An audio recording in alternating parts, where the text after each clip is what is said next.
Attention, please. Attention. Do I have everybody's attention now? Burn it down! This is the In My House Pro Wrestling Podcast. Finally, The Rock has come back home. Scotty Villa brings you your new favorite pro wrestling podcast. There is nothing you could do that is more dangerous than wrestling CM Punk. He's got the latest in covering all of the major promotions in professional wrestling. Austin 316 says I just whipped your ass. Breaking news and hot topics, he's covering everything from Monday night till Sunday night's main event. I'm the hottest thing in professional wrestling. I'm Dr. Britt Baker. And we never forget to go old school. I was rowdy before rowdy was cool. From the golden era The irresistible force meeting the immovable object. to the attitude era. And if you're not down with that, then he's got 2 words for you. To the revolution. It's about the 14 years it took me to go from undesirable to un-goddamn deniable. And everything in between.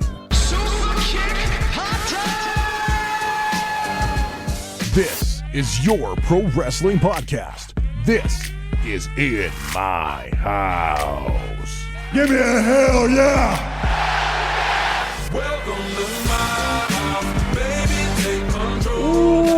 Welcome everybody to the In My House Pro Wrestling Podcast. I didn't fuck it up this time. It's Scotty Villa. It is UK Tom.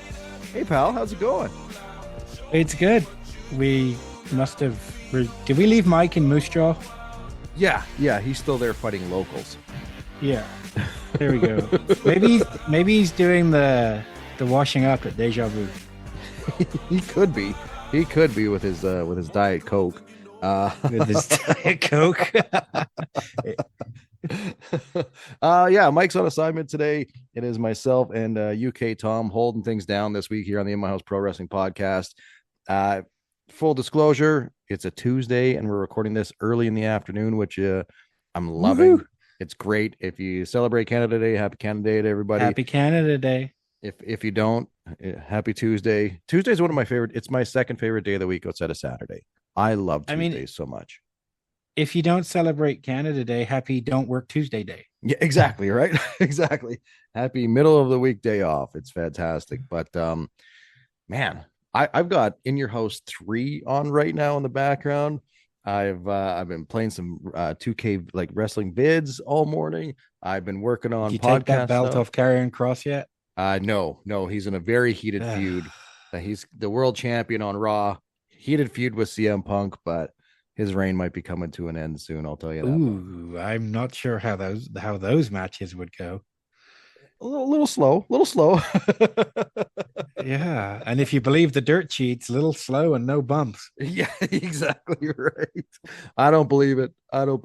But that's fucking funny. Oh man. Dude, we're gonna talk some local pro wrestling here because last Friday, the In My House Pro Wrestling Podcast went to Reaper Wrestling in Moose Jaw, Saskatchewan, for another hell of a show. It's their second show in their early infancy here in the local pro wrestling scene. And Tom, again, another fantastic night at the matches. Oh my God, what a show. That was so much fun. Great crowd. Should we get the negative out of the way first? Sure. I have one little thing, and okay. I don't like to be negative, so should we get it out of the way?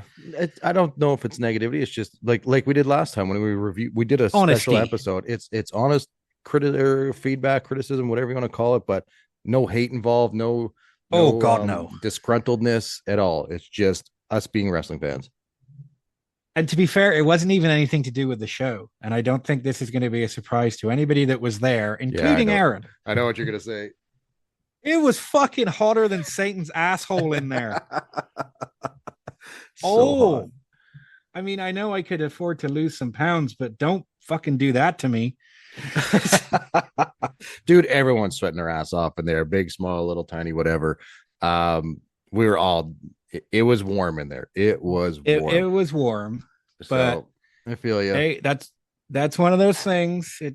There's not much they can do about it other than installing super duper air conditioning, which would not be good for the budget. No, we'll all suck it up and take it so we can watch some wrestling. I feel like you've been to more independent wrestling shows than Mike and I combined over your years. Yeah, probably. I'm not saying that that's the way it should be, but it's probably hot in a lot of smaller areas, smaller buildings where just local pro wrestling shows run, right? Like that's kind of part of the independent scene. You're there. That's part of it, right? It's going to be boiling hot some days. Maybe it's freezing cold. Who knows? But that's just kind of part of it. It didn't stop like a massive crowd showing up. They had a great crowd again. I think that was a bigger crowd than the first show. I think it was the same because the first show I didn't look behind us very much, so I don't know how many people were behind us. Oh no, I didn't either. But across from us, I remember the first show it was packed, but it also helped because I saw some familiar faces over there. Hi, Robbie, how you doing, pal? He was over there in the first show. And the second show, maybe because I didn't see him, I wasn't paying attention as much to that far side to see his reactions to big things. So in my mind, it didn't look as full over on that far side, but to the left of us, I feel like it was just as full as the first show where we were at. We were surrounded by fans where we were sitting. So I think it's about the same. I'm going to guess about the same. But yeah, maybe. I've also just got to say, like, walking in there again and seeing that huge Reaper logo on the wall. Once again, I was like, that's so fucking cool. Once again, I was like, EC Dub. It gives that vibe of the ECW arena because it's its own place. It's got those big banners. It's got a funky little entrance, which, dude, I don't know why, but every time I look at that entrance, I'm like, that's such a great setup. I love that they have like an actual aisleway and an entrance area with the screen above so they can play entrance videos and things like that. I'll give props to CWE too. Like whenever they set up their entrances too, especially when it's on the stage behind us. I love it when it's on the stage. Yeah, I agree. Great stuff. But I little things like that, like a nice entrance, always gets me for local show. One thing, and I don't know if this is just a me thing and years of wrestling shows and former careers and things like that messing with my ears, but at both CWE and Reaper, personally, I could do with the music being just a little bit louder. Okay. Just a little bit. Okay. And again, that's not a criticism, and that might just be a me thing. It might be just because I'm fucking deaf. But all around at wrestling, I find, with the exception of when you go to a WWE show, just a little bit louder. I think it's not louder because it's not a setup like a WWE or an AEW where they have this massive budget to put into sound production, right? So I my guess is that if it gets louder, it gets a bit more distorted, or you can't hear the ring announcer or things like that. Yeah. So good point. That's just my guess from having a handful of years in radio and working mixing boards and things like that. So if possible, a little bit louder. Yeah, just kick it up a little bit. Well, anyway, that's my two little nitpicks done. Right. And that's all they were, just little ones. Do you want to hear my grievance? Oh, we have a grievance. I have a grievance, and I've taken other companies to task on this, so I got to do the same thing here with Reaper. Yeah, got to be fair. If you tell me on your poster that this show starts at 7:00, that bell better ring at 7:00. I don't like shows starting late. It irks the shit out of me. I'm just like, I don't like being late for anything. I have big anxiety if I'm running late, running behind. So a show starting late, you can put I could across the board, Tom. If a movie starts late, if anything starts late, I'm like, what the fuck? Yep. What are we doing here? And look, I get it. Let's go. There's things that are going to hold things up that are definitely out of my control because I'm just a fucking fan. But there's things out of, anybody's control where something happens. We get a delay for a couple minutes. I get it. Shit happens. I understand, but it irks the fuck out of me. I like the show starting on time. I like that promptness of, I looked at my phone. If it's 7:00, the bell's ringing. The ring announcer's already in the ring. We've already welcomed the ring announcer into the ring. Let's start the show. I'm amped for that moment. And if I'm amped for that moment and then I got to wait another 10 minutes, you're starting to lose me already. I don't like it. Don't like it, Tom. Yeah. I know at the show we talked about the intermission. Yes. Because the intermission was a little bit long at Reaper. And when you add in the heat factor as well, I know we could go outside, but sometimes you just want to sit or you want to hit up the merch stand or autographs or drinks or whatever, right? It just makes for a very long intermission when it's 1,000,000 degrees in the building.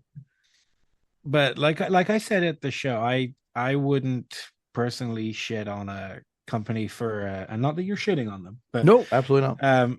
I wouldn't say anything about an intermission going long, just purely from my experience at shows where if a promoter, if the wrestlers still have a line at their merch table and the promoter ends the intermission, then them wrestlers are going to be pissed and that promoter's going to hear about it.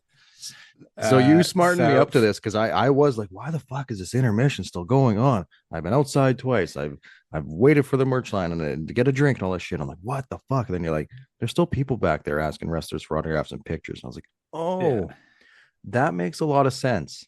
After that point, I was like, I'm good with it. If there's still people wanting to buy and meet wrestlers and buy their stuff, absolutely. I'm with you for the start of the show.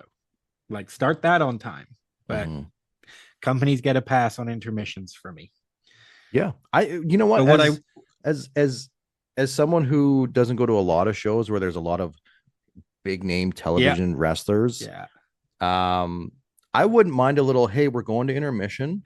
The workers are in the back, the wrestlers are back there wanting to sign autographs and sell you t-shirts and everything like that. Once they're done with a cap of, even if they say, we're going to cap it off at a half hour. If it wraps up earlier, we'll start earlier. If not, we'll go right to the 30 minutes. I would appreciate that. Then I have an expectation of, I'm not waiting any more than 30 minutes before the action starts up again. That's fair. I got to say too, purely because of the heat, I didn't end up getting one this time because after the show, I just wanted to get in the car with air conditioning. But Reaper's t-shirts are so fucking good. I agree.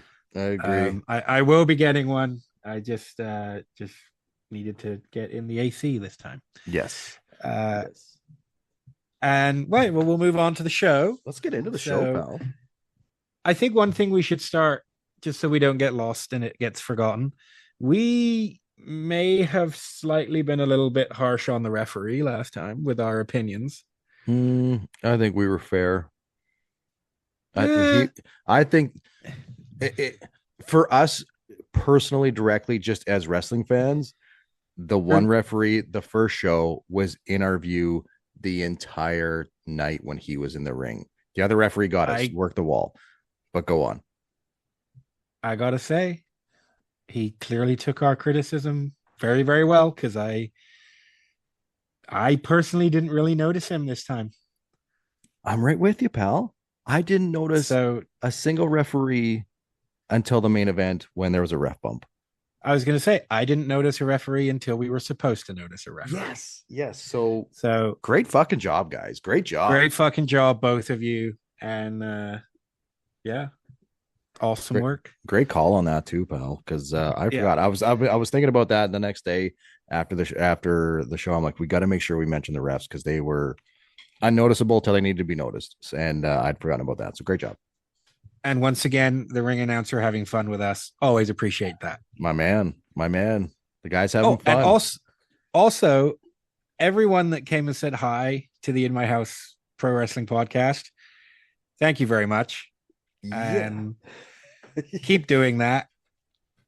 You'll always get a fuck you from Mike, but I'll talk to anybody. So. Yeah. we should clarify that. So there's a couple things there. The first thing that Tom said, absolutely. If anybody came and said hello or asked about us being there, thank you so much. Thanks for listening. Thanks for just hanging out with us while we talk pro wrestling and have fun. That's awesome. That's something that we kind of never think about. We're just three best pals getting rid together talking pro wrestling and throwing it on the internet. If you came over and said hello to any of us, thank you so much. Myself personally, my social battery is pretty drained by the time I even got to the show. I had a busy night the day before, a busy work week. So if I wasn't super social, but you said hello anyway, thank you. It very much touched all of us that you guys did that. But thank you for that. And yes, if you've listened to the show and you've listened to Monday Night Mike, he's like us. He appreciates it. He loves it. He thinks it's so rad that people are listening to us and want to say hi to us. He will say, thanks for listening. Fuck you. In the most 100%. Polite, fun, just fandom type way, right? Like, it's just, thanks for listening. Fuck you. That's just how it's going to be. And it's never going to be a negative. It never is, because it's encompasses of the thanks for listening.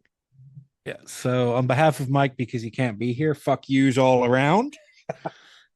And the first match from Reaper Wrestling was Michael Allen Richard Clark. It's my favorite way to say his name.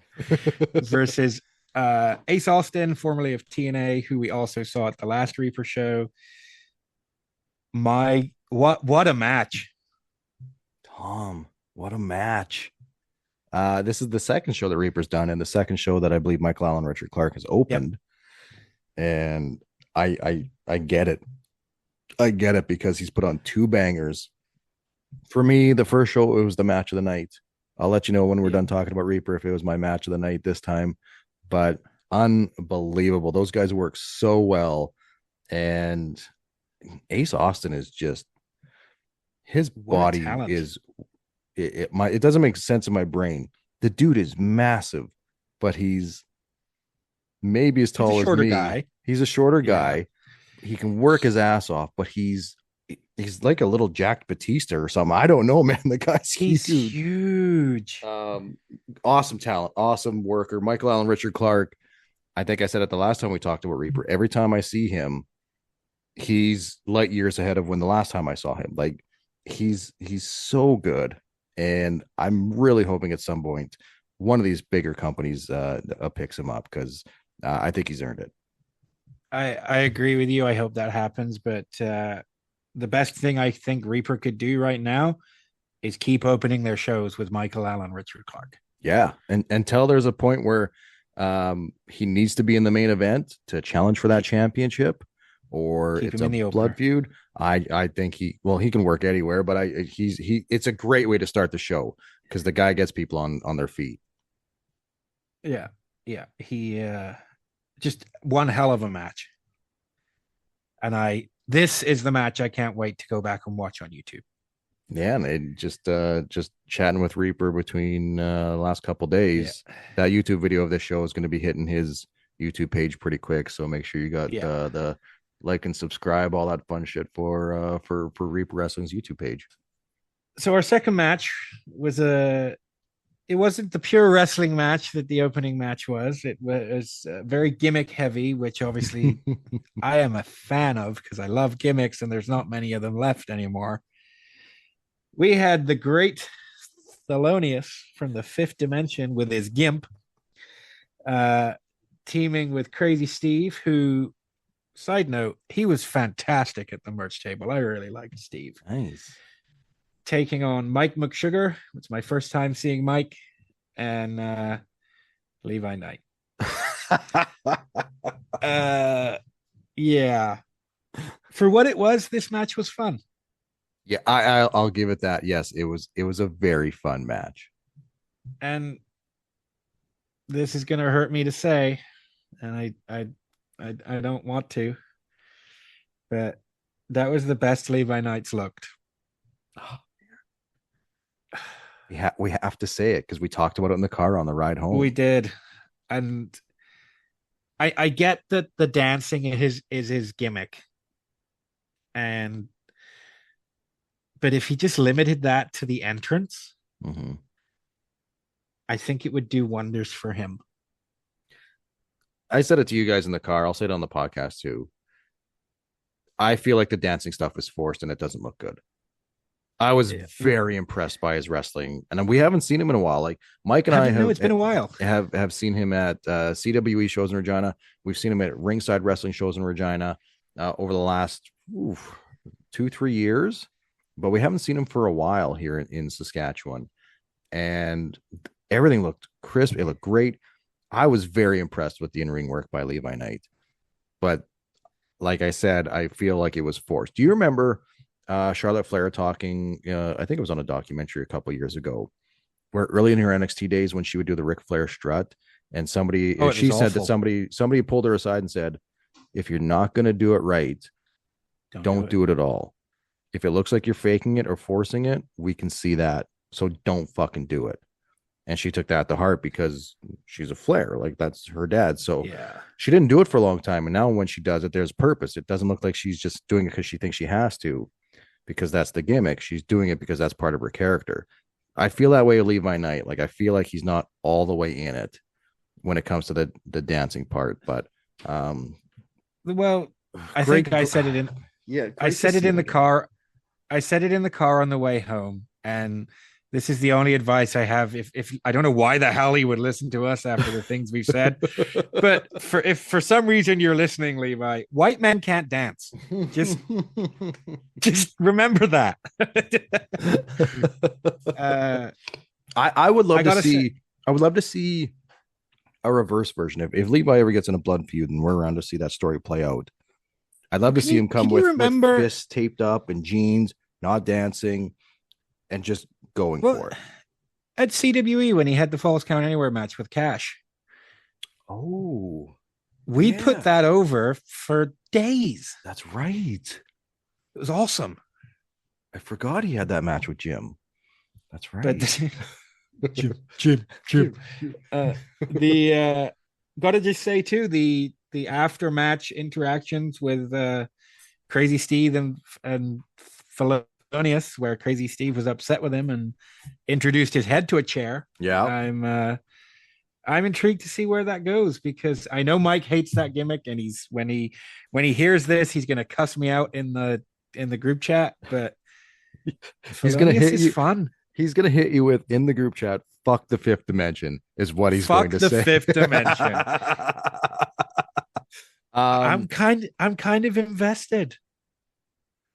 I kind of like the gimmick. I liked this presentation better than the first time we saw him, and I know we've only seen him twice, and it was a tag team match. But the first show was a little bit too over the top with Thelonious. But I guess now that we know what it is, it maybe is a little bit more easier for us to swallow. But the one thing I really like, because it's the way I am, he is 100% in gimmick at the merch table. Yep, he is. When he's walking back to the back, those and he's going to kind of go through the crowd. Are going crazy. I still think he looks like an outlaw Ron Bass kind of wrestler. Like I wish he was a cowboy or something instead of the talking. He kind of he reminds me if Outlaw Ron Bass and Captain Jack Sparrow had a baby. Fucking it's Thelonious. One more real quick before we go on to the next one.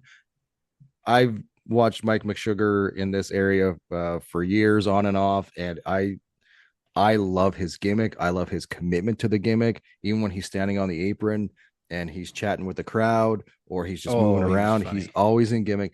He is one of the most entertaining characters out there, but the guy could fucking work too. He can wrestle as well.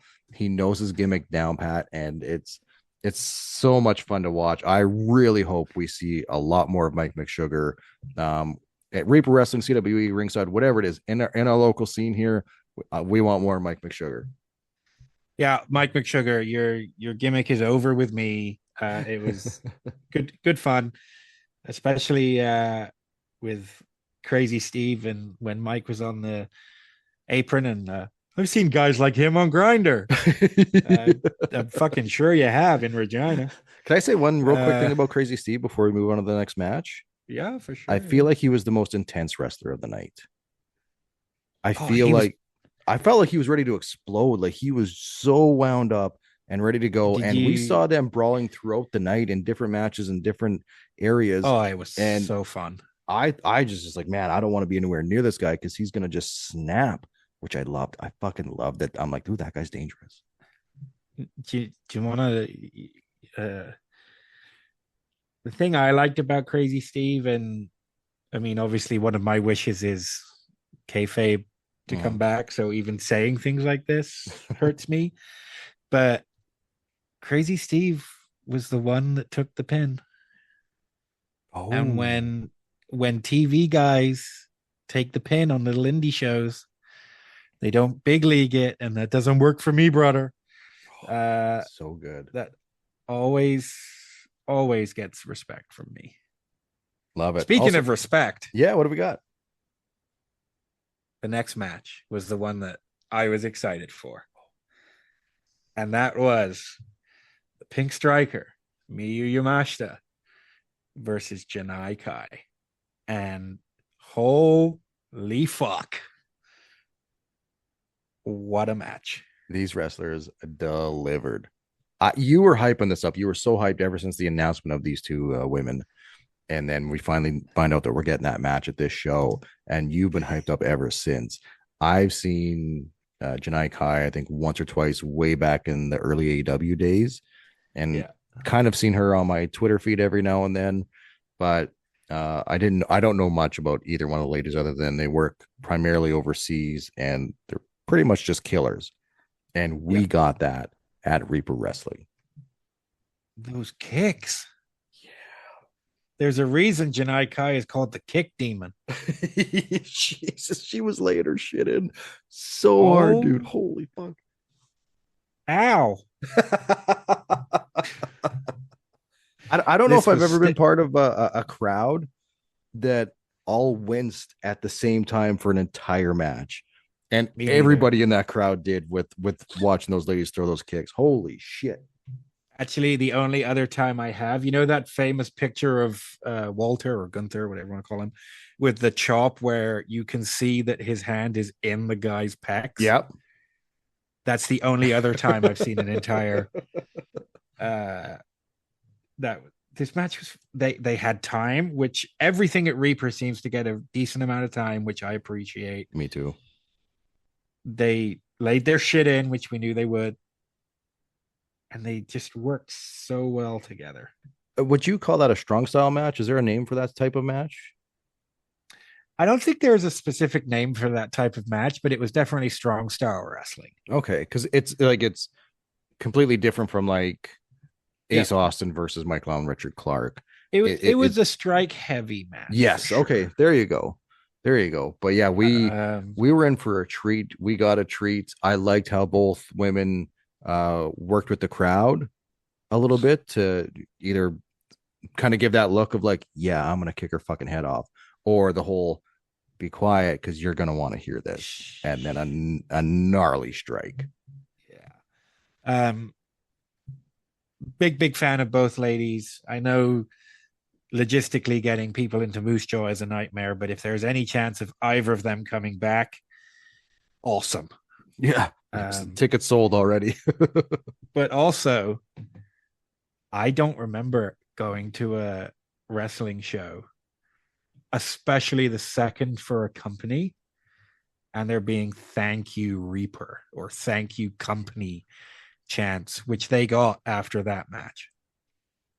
That's a good call because I forgot about that, but I do remember in the moment being like, holy shit, because we didn't. That's one of the chants I don't think we started, and I don't think that was us. And I remember going, fuck yeah.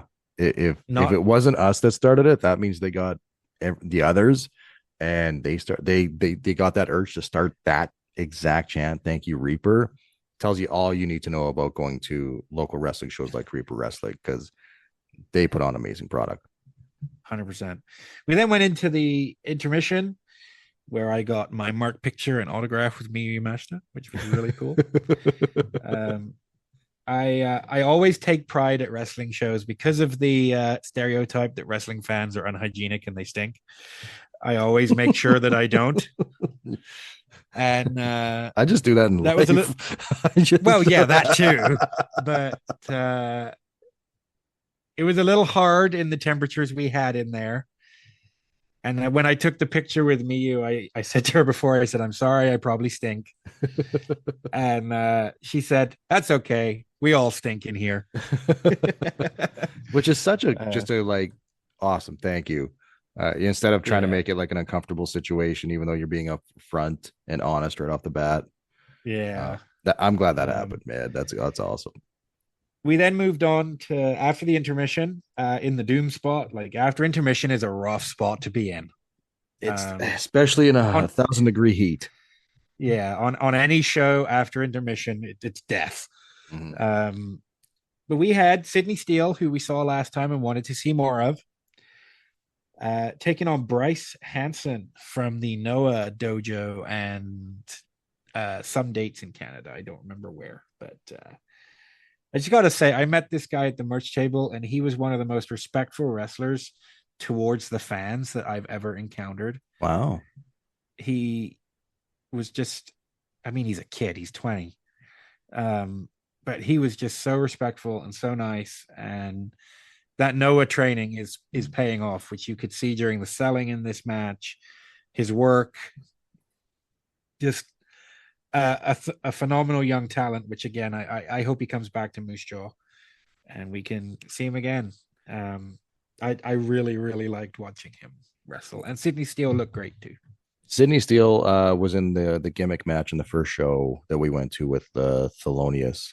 And we had said afterwards the next day that we want to see him in maybe a non-comedy match sometime in the future. And we got that. We got a great wrestling match between Bryce and Sydney Steele. Sydney Steele is just a massive dude. He's got the barrel out and he's got power. And it's fun to watch. And Bryce, the selling, I think I turned to you and said, man, he's really selling that neck. They're working the neck, and it's not a forgotten detail throughout the match just so they can get a spot in or anything like that. He sold it throughout the show. Sydney worked the neck the entire show on Bryce.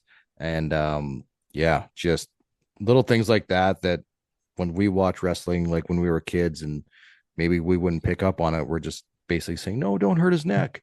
I got that vibe watching this match. I'm like, man, you're just killing the guy's neck. You're too big to be hurting the smaller guy like this. But fun match, great match, and really, really hoping we see both guys again here soon. But yeah, man, Bryce, really impressed. And yeah, just before we move on, I mentioned the merch table with Bryce. I thought one thing that was kind of cool, I was talking about the Pro Wrestling Noah dojo with him, and he mentioned that it was all brand new equipment and everything they have for the trainees over there, which is no wonder they're turning out such talent at the moment. But also fun little fact that my favorite wrestling venue in Japan was the same as his, Shinjuku Face. So nice. That was kind of fun. That is fun.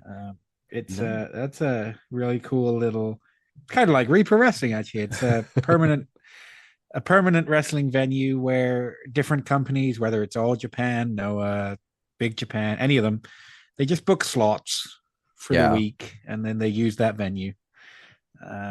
It's kind of fun. Cool. That's cool.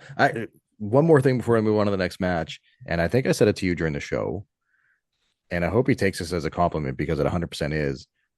Bryce, what's his last name again? Hanson. Bryce Hanson. He reminded me of a Billy Gunn. I got that vibe watching him bump.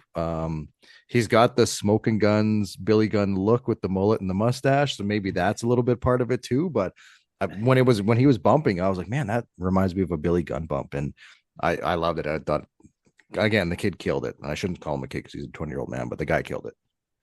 I remember you saying that, and then I think about 10 seconds later, Bryce hit a drop kick. And I remember just turning to you and go, yep. Because it was a Billy Gunn drop kick. Nice. That's awesome. Yeah, but definitely he gives me the Smoking Guns vibe too, which by the way was such a cool tag team. I loved the Smoking Guns. It was a huge mark for in that era. if you were a cowboy, I was in. I was in. I'm watching that character. I'm watching that show, whatever it was. I was a big cowboy mark back in 93 or 94. You know, I also really liked their entrance music. Yeah, man. Just I thought their entrance music was fun. And they could come out and do their entrance and shooting pistols off into the crowd. Exactly. Yeah. That's always fun. Oh man, what do we got next? We had Cannonball Kelly with Johnny Two Fingers.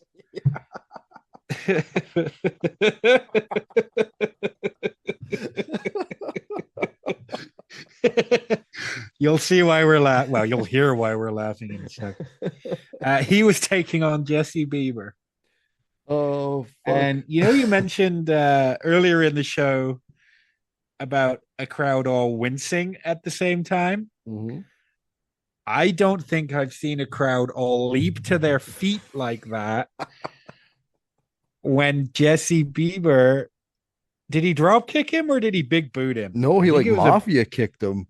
Like it's like a Sparta kick. Sparta kick.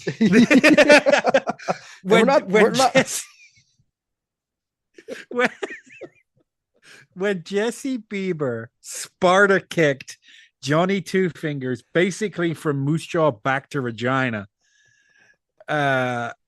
everyone in that room was on their feet apart from Johnny. Oh, fuck. The match hadn't even started yet. It hadn't. And Johnny Two Fingers was just flapping his gums like he always does when he's in the ring to get in his opponent's head or the opponent's head. And Cannonball Kelly's off to the side doing his thing. Jesse Bieber's beaking back. And this to me was like Randy Orton-esque out of nowhere because nobody saw this coming. Nobody saw this coming. And you're gonna see it if you're on Reaper's socials. It might even be up now. I'm not sure if it is, but just the kick is just the kick.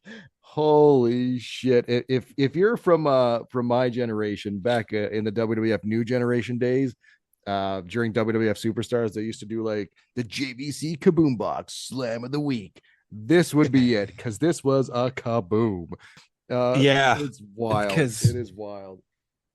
I mean, did we see Johnny again? I know we saw him. Oh, did you mute yourself? UK Tom is I muted myself.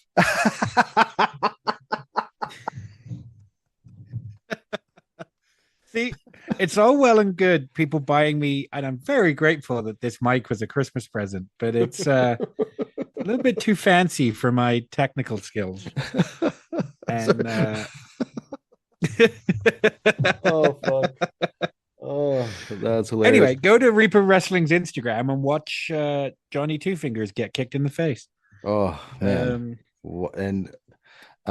Yeah, I mean, not taking anything away from the match, but that was kind of the spot of the night. But I will say, Jesse Bieber is one of the biggest heels I've seen in any independent show that we've been to here in our area. Because that guy, to me, like when I watch him do his heel work this past Friday night, I generally thought, man, this guy's a fucking prick. Like just his demeanor, he's kind of a fucking prick. And at the end of the match, I'm like, oh, he got me. He got me. Like it wasn't like, oh, this is a cool, fun heel to watch. I was like, this guy's a fucking prick. So great job. Awesome to see. I know he's doing this because he's a heel and it pisses me off, but it legitimately pisses me off. Tights or trunks, buddy? Pick one. Pick one. Pick one. Anyway. I think we got to give it to Cannonball Kelly too. Like he looked good in this match. The legend Cannonball Kelly, abso-fucking-lutely. I've never had and will never say anything bad about Cannonball Kelly because there's no reason to ever say anything bad. I've always liked Cannonball Kelly. When he hits those cannonballs in the corner, I'm like, fuck yeah, here we go. So yeah, Cannonball Kelly is the gimmick. He is the guy, and he's always fun. Anytime he's on a card, I'm like, fuck yeah, get a Cannonball Kelly match. So how are we gonna up the ante? Is Johnny Two Fingers getting a pile driver at the next show? Ooh. I mean, it's gotta be, there's a balcony. I'm just saying that there's spots there that can be quite vicious, I'm sure. And in the pit in Moose Jaw. So can't wait to see what they do next with Johnny Two Fingers. But he's definitely on people's radars now. If he wasn't before, he definitely is now. And I gotta give it to the talent. The way he's fucking chirping people at the merch table, so funny. Johnny Two Fingers he's a full-blown heel manager, and there's not very many that can do it better than him. So it's great to see.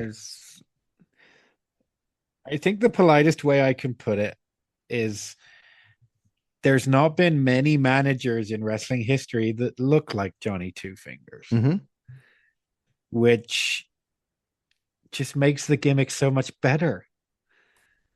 Yeah. That's I was not expecting that kick.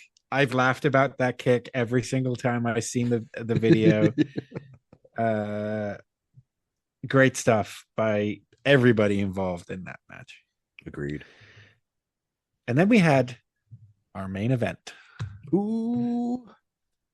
We had Sean Moore versus Frankie Kazarian, a rematch from their absolutely fantastic main event at the first Reaper show. But this time it was a lumberjack match, which you don't get many of those in independent wrestling.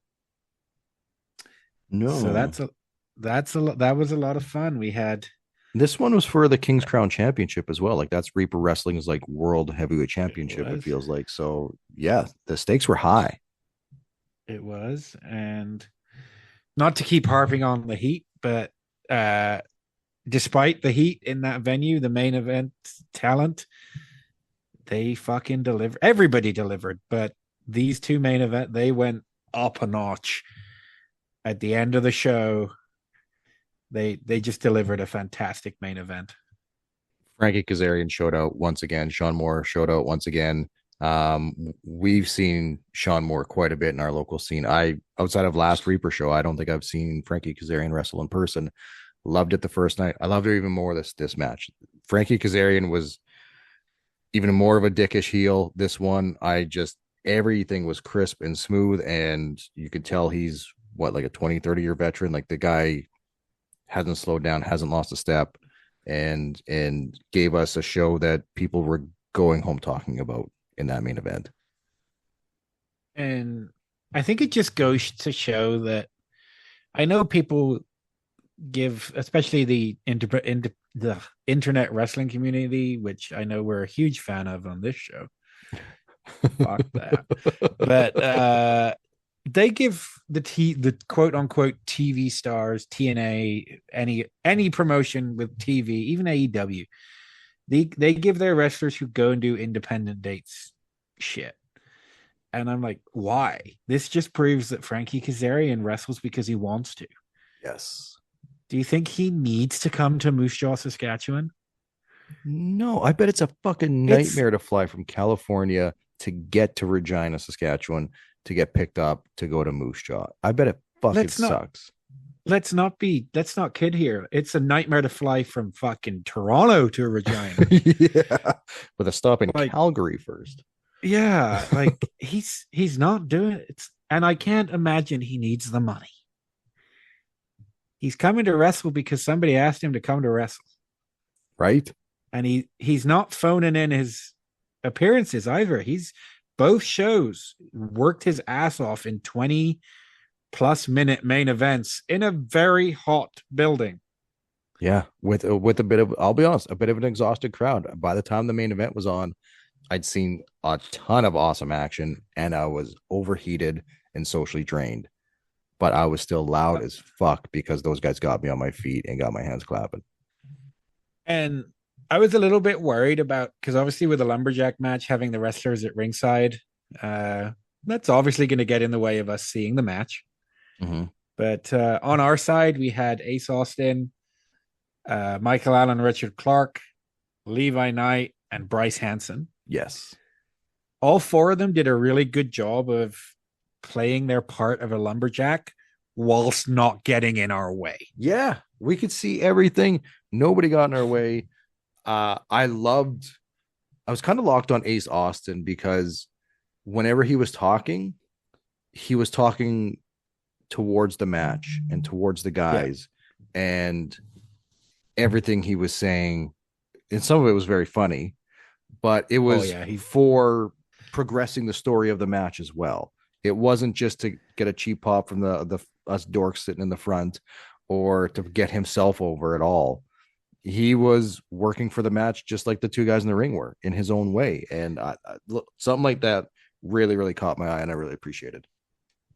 I also, speaking of dorks in the front row, at some point, one of us from the podcast, I genuinely don't remember who or what, but we said something which led to Michael Allen, Richard Clark, Ace Austin, and Levi Knight having their heads buried in their arms because we fucking popped them, which that's always fun. It makes the experience just that much better, right? And the lumberjack match, it was your kind of standard TV lumberjack match. The heel throwing Sean Moore out to the heels fairly regularly, and then we get Frankie on our side, eventually leading to the big schmoz that we all knew was coming. Yeah. But it didn't stop us popping for it, and it was fun. We got to see it live, so of course we're going to pop for it. It's happening right in front of our eyes instead of on one of our many, many screens that we own. And I'll tell you, I may have expected the big brawl, but I'll tell you what I didn't expect. And that was the superplex from the top rope to the floor, the floor, not the ring floor. Yeah. And taking out all the lumberjacks. Great spot. And huge pop. Huge pop, and I think I got it on video too, which I think you better. did. Do you know what else was awesome and fun in that match with the lumberjacks? And I'd mentioned it earlier. The continuation of the brawl between Thelonious and Crazy Steve. Those guys came out and brawled while the lumberjacks like, what the fuck is going on? And I was just like, fuck yeah, this is awesome. This is storytelling. This is how you plant seeds. This is how you get us involved with wanting to be there for the next show, because now these guys are mortal enemies and they haven't stopped brawling all night, which is just fun for me.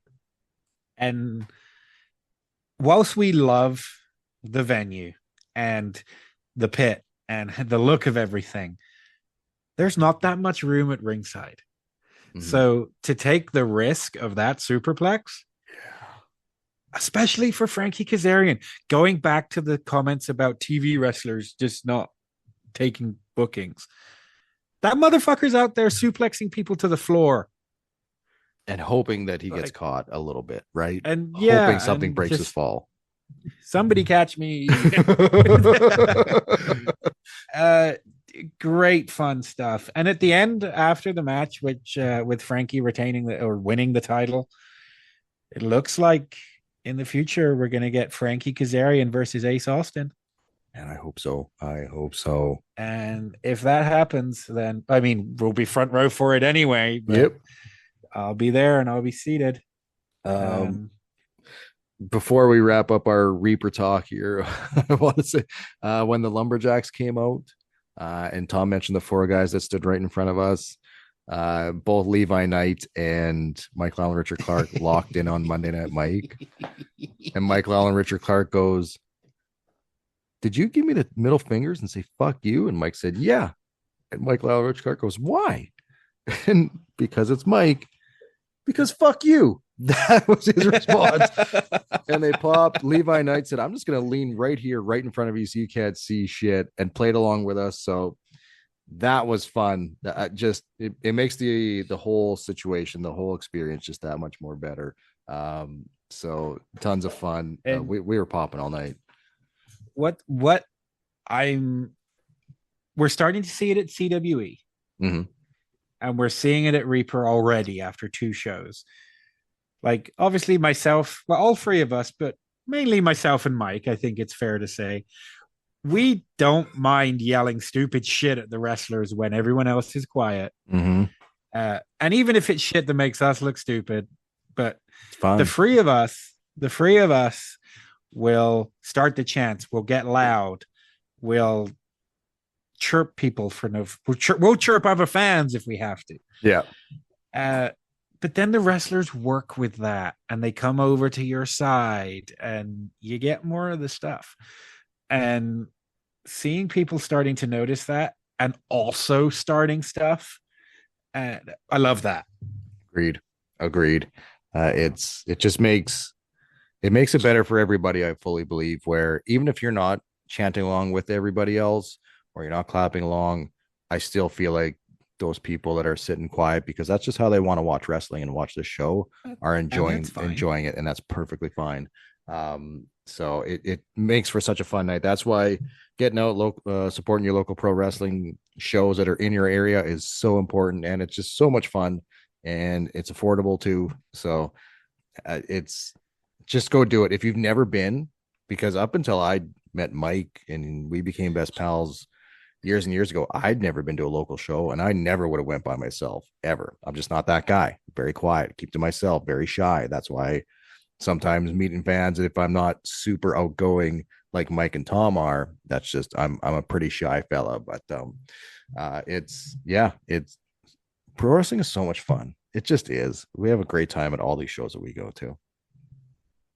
We already have our tickets for the next Reaper show, August 8th. August 8th. Yep. August 8th. Before we wrap up Reaper and head on over to Night of Champions, I do want to say this because Mike has brought this up to us a few times, even throughout the night at Reaper. And I don't think it's a bad idea. Will it happen? Probably not. But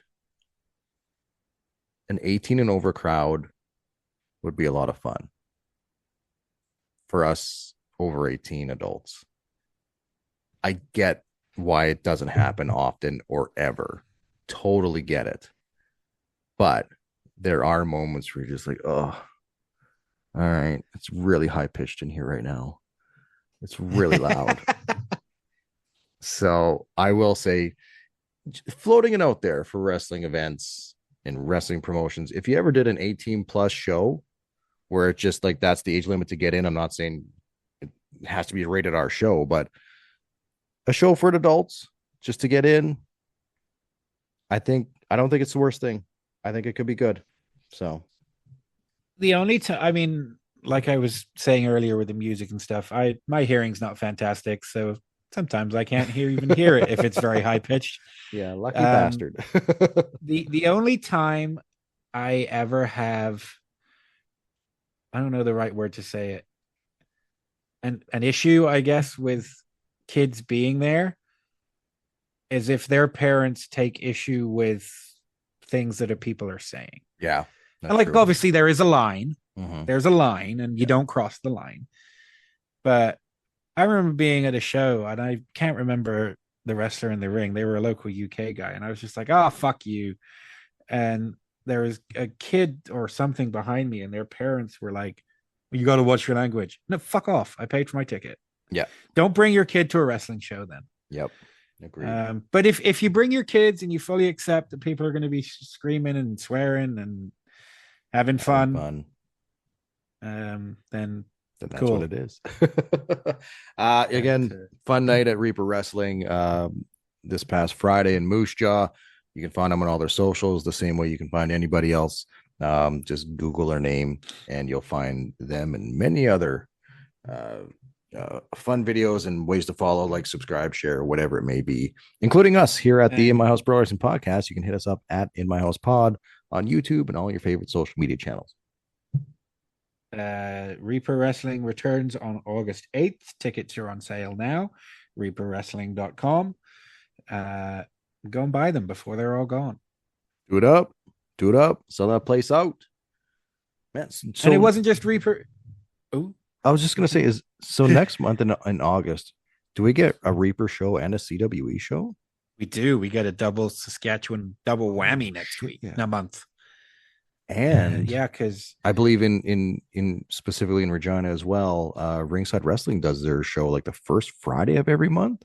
So that's potentially 3 shows right there that that people can get out, buy tickets for, go support local wrestling, buy a t-shirt, whatever it is, get some pictures and autographs. So yeah, love it. Yeah, well, love it. Yeah, well, I'll be at 2 of them.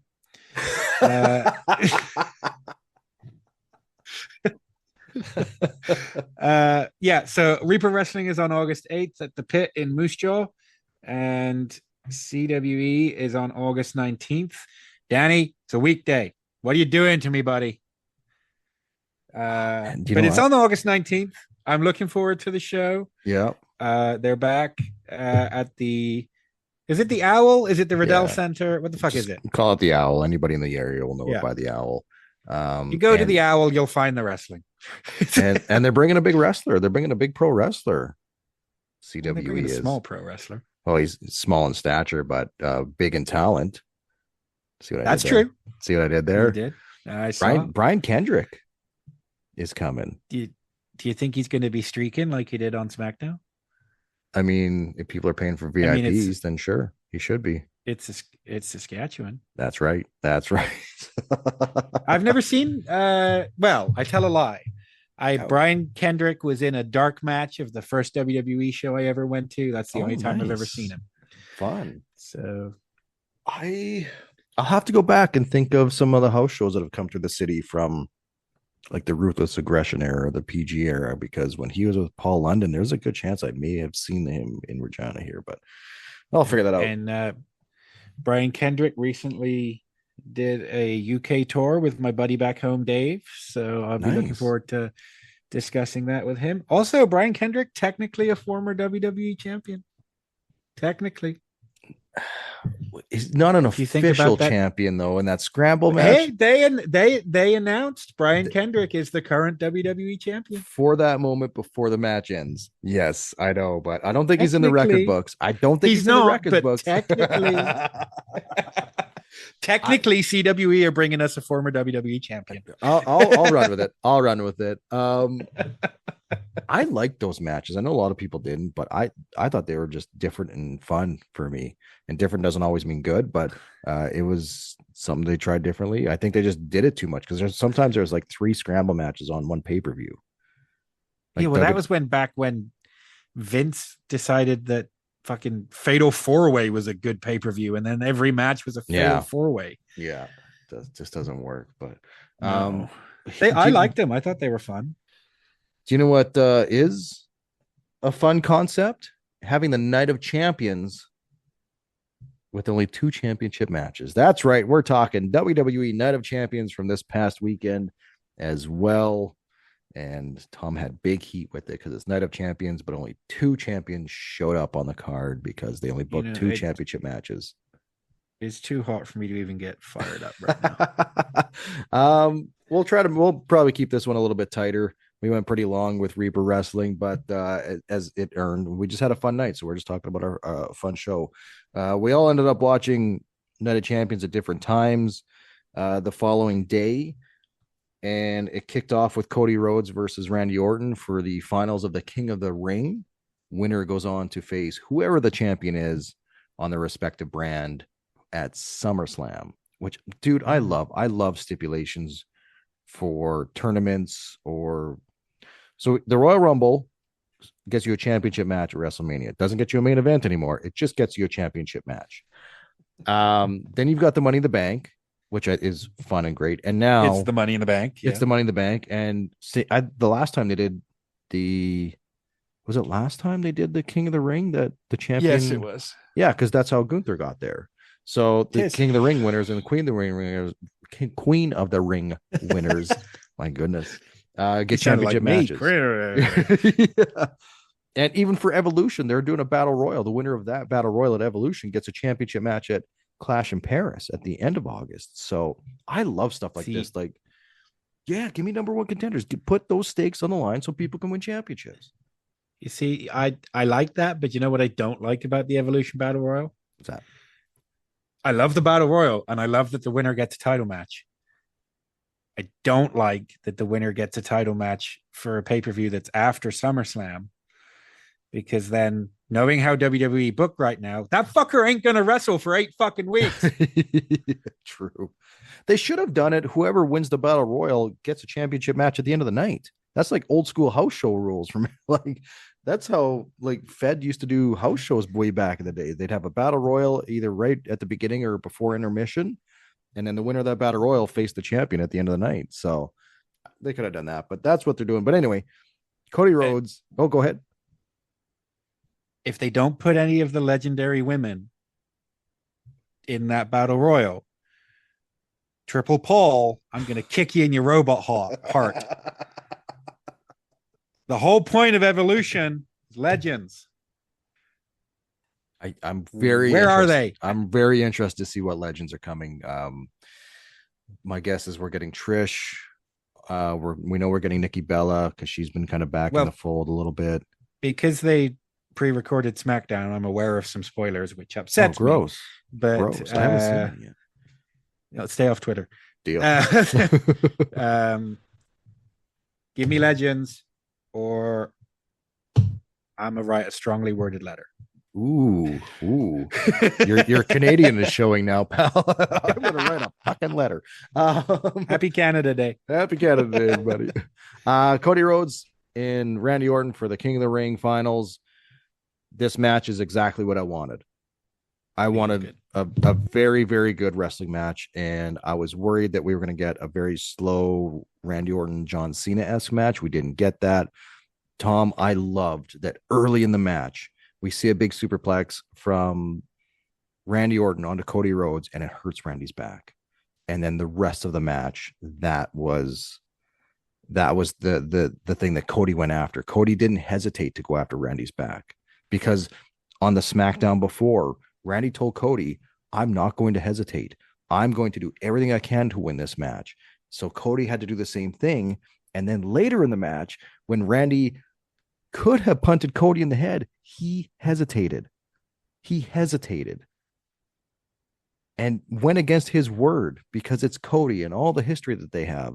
But Cody didn't. Cody Rhodes did not hesitate once that match. And he ended up winning. This was the exact old school style match that I wanted. Yeah. This was a very, very good professional wrestling match. Tom, I enjoyed it a lot. I just want to, you're going to continue in 1 second. I have to say this. Did you see that Cody cutter? Oh, unfortunately, yes, I did. Oh my God, that Cody cutter. It should be on a stamp somewhere. Unbelievable. But go on. If I owned TKO and Cody hit a Cody cutter, he would walk back through that curtain and I would immediately fire him. You can't, Tom. It is such a fucking stupid move.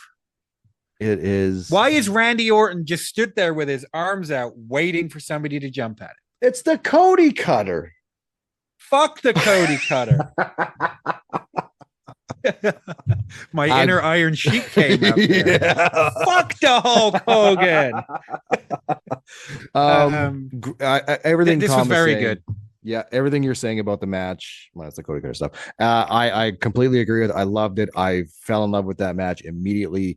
I will be watching again this week just because I just think it was fantastic. Cody gets the win. He is your King of the Ring for 2025. He will be going on to face the champion at SummerSlam. My only criticism, and I can't even blame Cody for this because he's not the booker. Cody is getting a little too 2010 John Cena for me at the moment. In what way? He fucking wins everything. And did he need to? I know it makes storyline sense because it gets you the title shot at SummerSlam.